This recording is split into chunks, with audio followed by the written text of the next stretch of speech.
नमस्कार मित्रांनो, आपण गोपतळ्यामध्ये आहोत, वंजरवाडी आणि चराटाच्या बॉर्डरवर। आणि हे जे खोडीनी काका काढतायत ना, हे ह्याला वाघाटे असं म्हणतात। वाघाटे एकदम रानभाजी आहे आणि कडू असं फळ असतं आणि ते वाघाटेची भाजी करण्यासाठी आपण आलोत। आपण घेऊ त्याला नंतर। काका वाघाटे का बघा, एक खेड्यामधली ओवी जात्यावरली की आळंदीचे साधू साधू आले तर बखळ, माझ्या रुक्मिणी मातेनं केलं वाघाट मोकळं। वाघाट्याचा असा येल असतो बघा, या ठिकाणी येल आहे, अत्यंत काटेरी असा वेल आहे। ह्याच्यावरले वाघाटे काका काढत आहेत आणि मला त्याची भाजी खूप आवडते।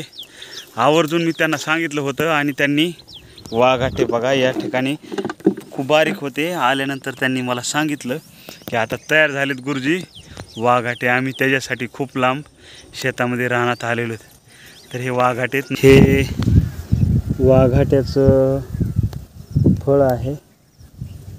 वाघाट्याचा वेल असतो असा लिंबावर वेल, आता तुम्हाला दिसून येणार नाही। ह्याच्यावर आहे एक वेल काट्याचा आणि त्याला हे वाघाट्याचं फळ म्हणजे वाघाटे आलेले आहेत। तर ह्या वाघाटेला रानभाजी म्हटलं जातं। याची भाजी करून खाल्ली जाते। अत्यंत कडू असतात पण भाजी केली खूप टेस्टी होते।